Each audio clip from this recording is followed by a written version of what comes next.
Makes I'm sense. Ronnie. He's Blake, and today it's Friday 13th. Check your calendars, mother effer. Look at your lease, pal. You're in F City. Blake, people have been wanting us to review this franchise. We're starting with Friday the 13th, part one. And for everybody, if you can look behind the curtain, enough BS has happened that we're going to go right into, we're going to skip all the bullshit. We love the Friday the 13th franchise. You can't BS a BSer. No, well, we're not trying to BS you. Before we just quit the review, we're going to jump in to the good, bad, and ugly. So, Blake, hit me with your good from Friday the 13th. My very first good, Ronnie, is the opening shot. I noticed a lot of things during this rewatch of the original Friday the 13th. A lot of things I didn't notice as a kid. A lot of things I didn't notice, a couple of years ago when we talked about this on the audio podcast. It opens up with a beautiful night shot of Crystal Lake in 1958. Everyone is singing. If you would have asked me yesterday, I would have told you everyone's singing around a campfire, but that's not true. Everyone's singing around a fireplace indoors, Ronnie. Never noticed that before. Yeah, I always thought it was campfire too. You got the POV of someone walking around, and I've never noticed this, Ronnie. They're looking at the kid campers sleep. I never noticed there were kids at this camp in the beginning. Did you? No, I noticed so much more about this movie and respect this movie so much more now after paying close attention and taking notes. It's crazy. Go ahead. It is crazy. That's my first good, is this opening shot of Crystal Lake and kind of setting the tone of where this movie's going to take place and how it's going to go. Great moon shots all throughout the movie. And I'm not talking like the fat ass from Cheerleader Camp, but the actual moon in the sky at night. I mean, it's the way it's shot. Like, you're absolutely right. It is so creepy and eerie. And believe it or not, that was one of my first goods, was the scenery. Yeah. It feels so isolated to be so beautiful. The lake, the woods, the road, the town. You feel like these guys are a million miles away from anything. And when 1,000 miles from nowhere. I'm 1,000 miles from nowhere. And when it all starts going down, there's nobody's coming to help, and she's on her own. So the scenery, and like you said, the beginning of the movie, when Annie comes walking into the town, and the town is just, it looks like one of those towns from a postcard. It looks like it's abandoned town, Ronnie. And she goes into that diner, and you're right, it doesn't look like there's many people there. And she goes into that diner and she explains where she needs a ride to, and you just see the look on everybody's face. It's like from Pee-wee's Big Adventure. They all turn around and look. And it takes that guy in the gas truck to tell her, look, what the hell are you doing? This whole place got shut down. And you're introduced to Ralph right away when he comes out of nowhere. And there's just something about Ralph in this movie that creeped me out more than ever. But they quickly let you know after the opening murders that this place has been like a haunted area for 30 years. And this mythical Steve Christy that they talk about all the time. He's up there fixing the camp, which is amazing because when they get to the damn camp, nothing's done, Blake. They got 2 weeks to campers get there. Steve Christy's out there chopping on a stump, okay? And he says there's nothing works at this camp except the shitter and the generator. Nothing's been painted. Alice is putting up gutters that it takes like 2 seconds to put up. He has done nothing, or either this place was like complete edit. And I mean, he's fixed it up to look like just halfway edit. So I don't know what he's been doing, which in turn, my mind starts working and I'm like, oh, they think he's been up there working, but he's really just trying to hire a bunch of people to come up there so he can kill them. He's the one that's going to be doing all this stuff. So like I said, the environment, all this, it's just perfect when it comes to this movie. My next good is how nice Steve Christy fixed up the place. No, I had scenery as well, Ronnie. I got Annie walking around what appears to be an abandoned town with church bells ringing in the background. I'm not sure if the church bells were planned, but it was a very nice touch. Thinking out loud, it probably wasn't planned. It probably was just bad timing on their part, but to me, it felt like time for her was running out hearing those church bells. And you're right. They go into the diner. She gets a ride. You know, it's kind of weird because my next good is the character of Ralph. My favorite line in the movie that I've never noticed before is Ralph coming up to Annie and the driver before they get in the gas truck and saying, "You're all doomed. It's got a death curse." And he says, "God damn it, Ralph. Go on. Get." You're going to Camp Blood, ain't you? God damn it, Ralph. Get out of here. Go on, get. Like a dog.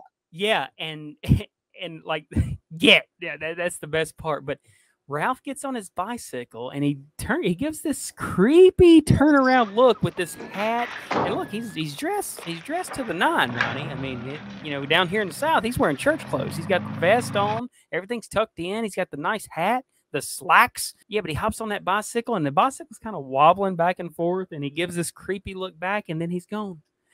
And he's like, "Yeah, that's the town crazy."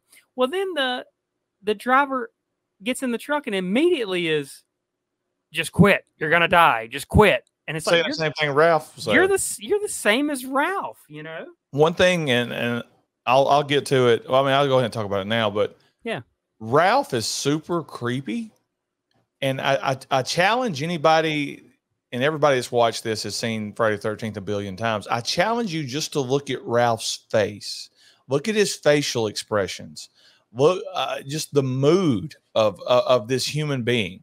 And I know he's supposed to be playing a drunk, or they at least think he's drunk, but he looks terrifying. He's like evil looking.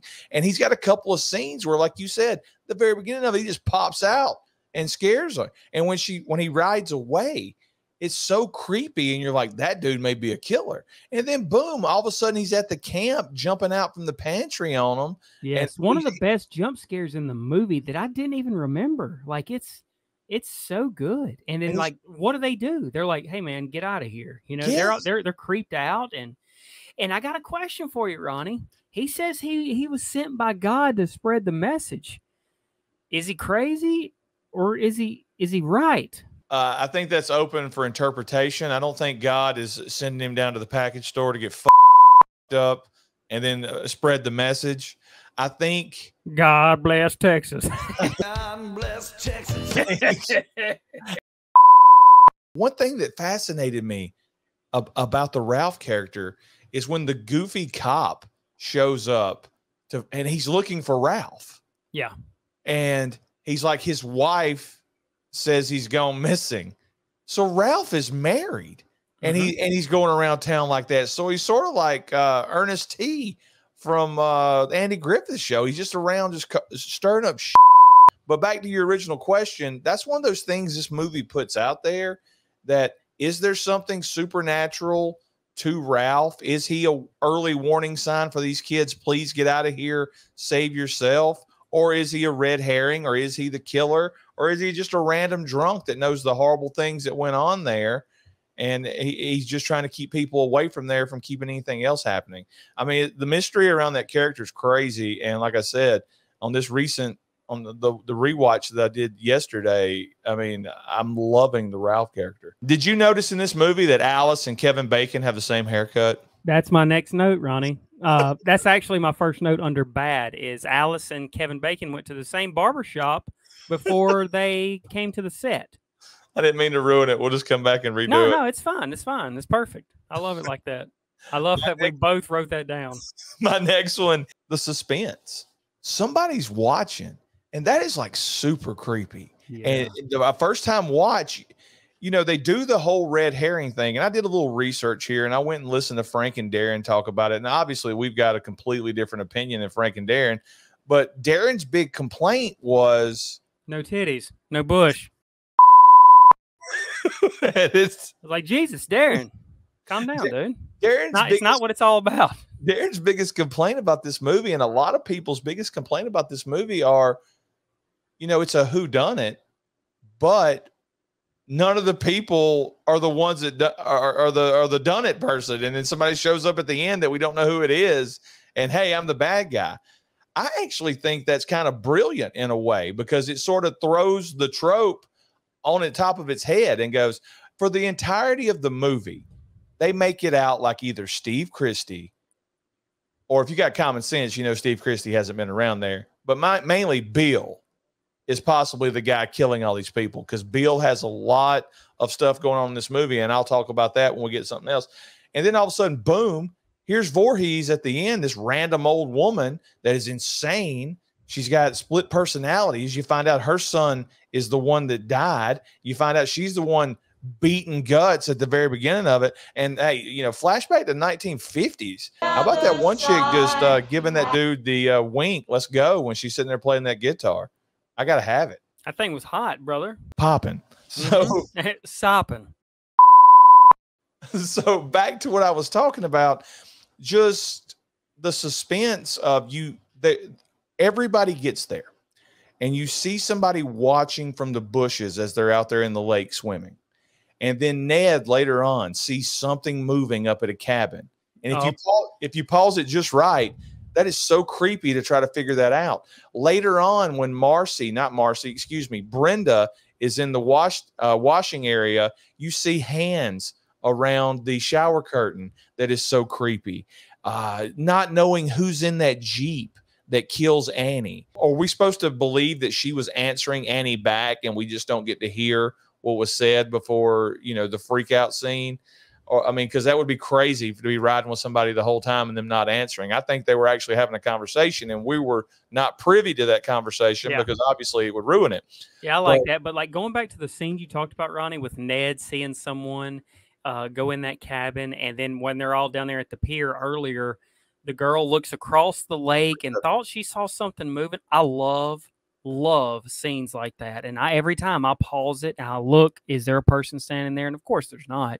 But I love stuff like that. I love that we get the POV from the killer looking through the woods across the lake. Then I love that someone notices movement over there and they're freaked out by it. That's just setting, like you said, it's setting the tension, setting the tone, and it's really well done. I'm trying to decide if that's my favorite scene or if the scene where Ned sees someone go into that cabin and he just follows them in there because he's horny. All right, Blake, what's your next good? My next good is Tom Savini. The gore in the first two kills in 58, you know, we get a couple of stomach shots or whatever. I love the whiteout kill. I don't know if it's nostalgia or what, but I'm a sucker for that. But Annie getting her throat slit against a tree, Kevin Bacon getting the spear through his neck, his whore getting the axe to the face was really well done. And my favorite kill of all, because I'm such anti-animals, Ronnie, is when they kill the live snake. Gosh, I put that on repeat like for 20 minutes watching that snake get cut in half. Such a good scene. I don't know if you're clowning right now or being serious. I'm clowning on people who are offended by that. Yeah, that's what I figured. It's a snake. Blake, I think we've got it. I went with the gore as my next good, and I agree completely. There's a lot of, even the corny Mrs. Voorhees' head getting chopped off at the end. It's so cool looking to see the chunks on the neck. It's not a perfect slice when she cut her head off. The snake death. A lot of people get mad about the snake death. You see it in the comments all the time. Why'd they have to kill a snake? Obviously, none of you assholes have ever been bit by a snake. Otherwise, you wouldn't give two shits if that snake got chopped up. The audio podcast, you tell me that the snake handler had no idea that they were going to kill the snake and he started crying. Yeah. I think it was she started crying, but still. I mean, everybody out there, you're acting like you never swerved to hit a squirrel or anything. You acted like you never threw a sack of puppies into the pond. Stop it. Stop it, okay? You're no better than anybody. In Mississippi. It's just animals. In Mississippi, we swerve to hit the snakes all the time that are coming across the road. Yeah. The length of the road. And I promise you, Nick Push in Florida is swerving to hit gators and those what are those lizards they got over there, Nick? Comment down below. What are those lizards called, Ronnie? Iguanas that are like this big? Yeah, those huge iguanas. Those sons of bitches are everywhere in Florida, dude. You have any more goods, or is that it? I got one more good. The only good I hate this. The only good I have left on the list is not what we hadn't already talked about, is the music. And everybody always talks about the music. The music's great. The music in this movie is creepy. It's scary. And it hits right when people are in danger. I love the Friday the 13th theme. I really do. So coming into this, I've actually, I think on an episode prior, I said that I didn't like the final scene with Alice and Mrs. Voorhees. that it just feels like she knocks her down. She goes to the next cabin to rest. Voorhees comes back, rinse, repeat, whatever. My final good is Mrs. Voorhees' performance. Be honest with you, coming into this, like the history of me watching this franchise, not a big fan of, Mrs. Voorhees. Watching this back, Ronnie, she's amazing. Like she really is so good. And I know she took the role just so she could buy a new car or whatever. I've seen the documentary or whatever, but like she plays this role perfect because it's how anybody with kids would react if they lost their kid because of the just irresponsible teenagers. Like you would lose it. You would go nuts. And when she comes in there and she's like, "Why, I'm an old friend of the Christies." And you just see it slowly snap in her as she turns to Alice. Like it's so well done. And when she snaps, she's a highlight of this movie. She is. I love the whole sequence. I love Alice thinking that she's knocked her out because there's blood coming from the back of her head and going to this next building. I love. I know the joke of there's guns everywhere and Alice picks up string and throws it at her or whatever. But you know what? I mean, she just saw all of her best friends dead. She's not thinking logically. And plus, we don't know how smart she is because she's been Steve Christy. Well, we disagree there.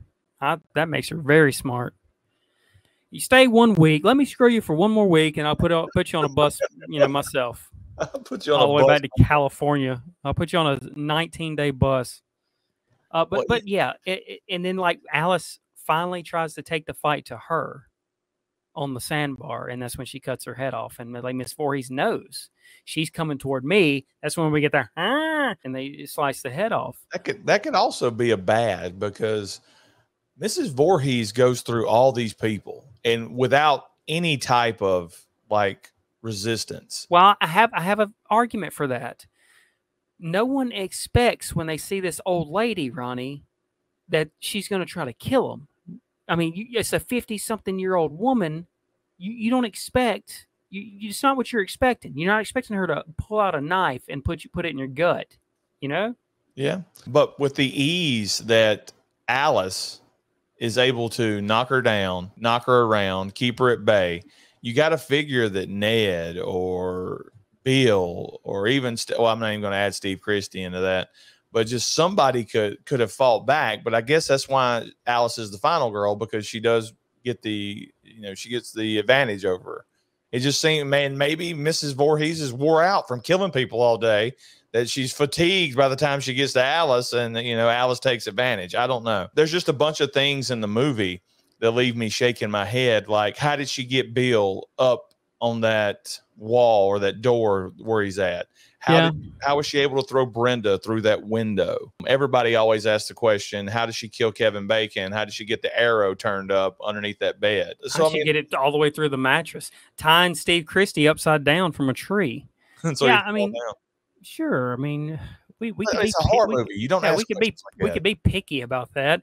I mean, Michael Myers is toting around a 400-pound tombstone around town. Nobody saw it. Nobody saw him. Okay, Blake, what is your first bad? My first bad is off-screen kills. Ned dies off-screen, and it's revealed later that he's been placed on the top bunk of the bedroom that Kevin Bacon and Marcy are about to go screw City in. And then Brenda's off-screen kill. I didn't really like Brenda's kill. The whole imitating a child's voice. I mean, actually using a child's voice to lure. I thought that was like super creepy. How did she get that voice? Is there somebody helping her? Well, I mean, what's going on? Exactly. It's definitely super creepy. I agree with you there, but in picking it apart, it's like, what? And what if she never came out? Like, what if Brenda never came out? I mean, she was getting ready for bed. She had a good setup going. She had her book. She lit a candle. It was storming outside. I mean, it was about to be night city, brother. She'd had to kill me. I'd been under the bed. When I started hearing little kids outside, that's where I'm going to be, under the bed, door locked. But yeah, those two off-screen kills, I felt like we could have used them in.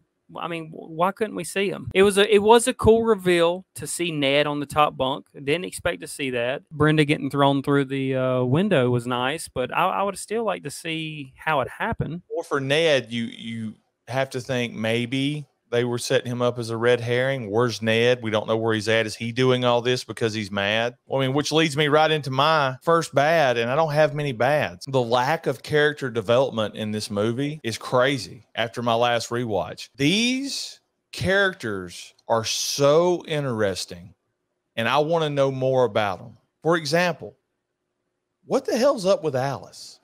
Why is she there? Did she take that job and then come to that place, and her and Steve Christy have only been together a week or so, and he's being this creepy with her? Did she accidentally sleep with him, not realizing he was a creep? Or have they been dating and she's been there with him a while? Kevin Bacon, Marcy, and Ned. For the longest time, I have been one of those people that have said Ned is the annoying comedy character. He's actually pretty funny in the movie. I mean, he's silly, but everybody's got the friend that's exactly like Ned. He's got the scene where he's running around in his underwear and the cop shows up. He's got the scene where he fakes drowning so he can get some tongue action from Brenda.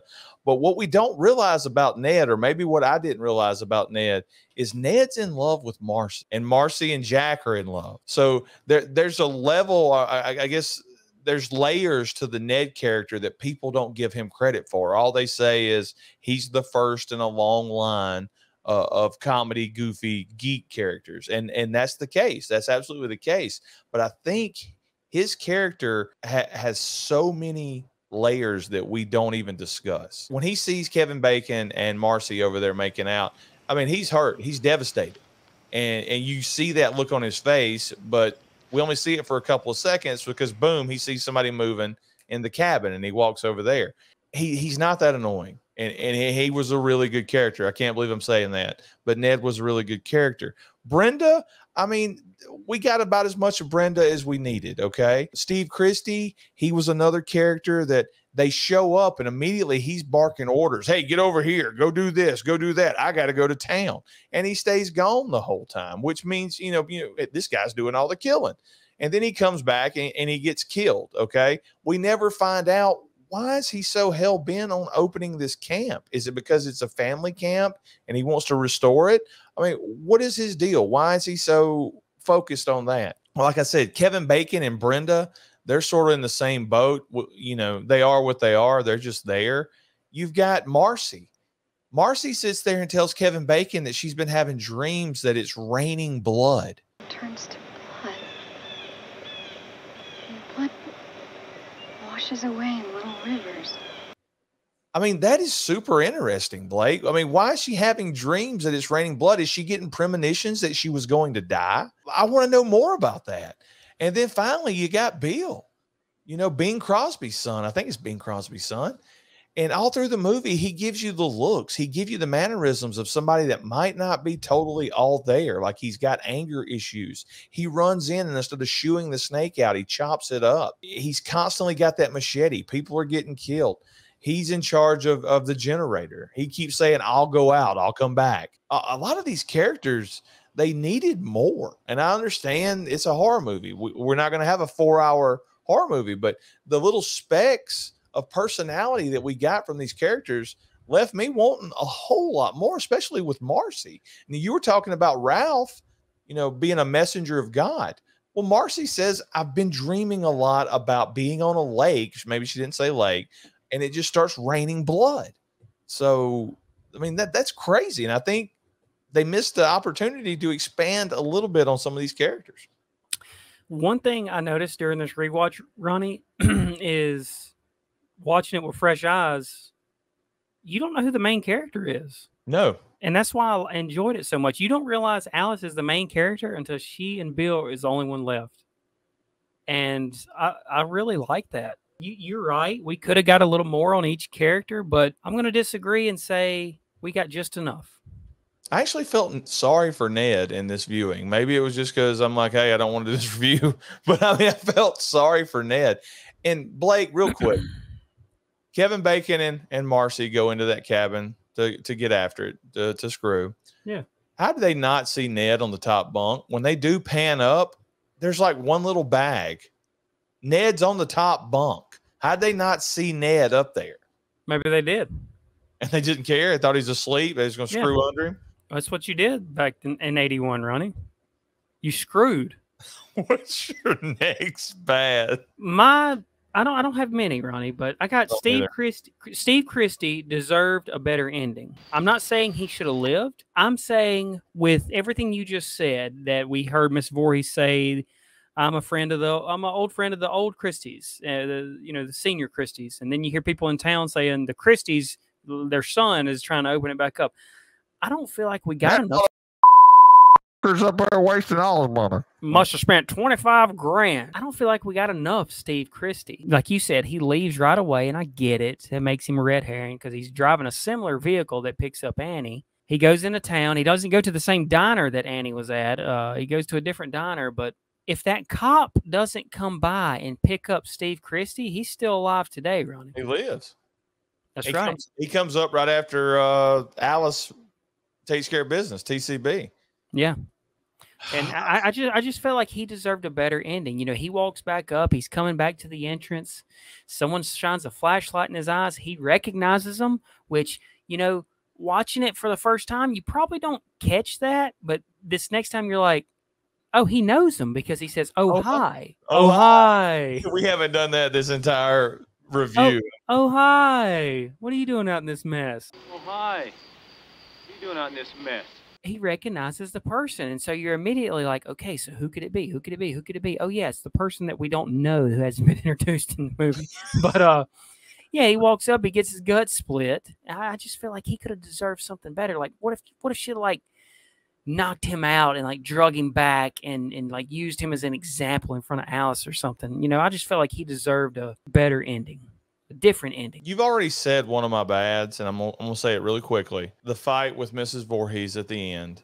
I've got actually rinse and repeat in my notes. It's hilarious that you said the same thing earlier. But they go into a room, Alice beats her up. They go into another room, Alice beats her up. Alice hides in the pantry, hits her in the head with a frying pan, and gets out of there. That's cast iron, too. She really beat the piss out of Mrs. Voorhees, and Miss Voorhees really didn't get the advantage after those opening slaps until they got down to the bank of the lake, and she's choking her.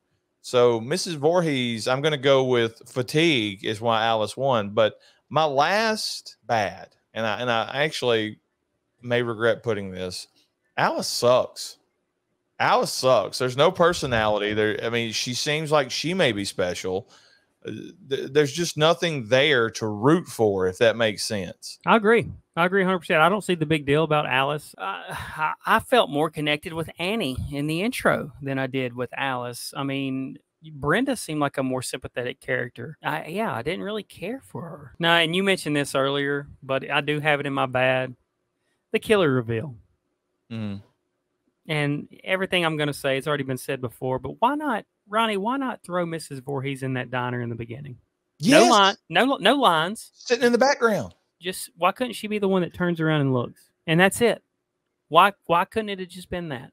I agree 100%. That's what I was thinking. I was like, you place her in there when everybody turns to look and you see her in the background and she's just eating, and now she knows, you know, the camp counselors are arriving. Yeah, now it's time to leave. Yeah, now it's time to go get them.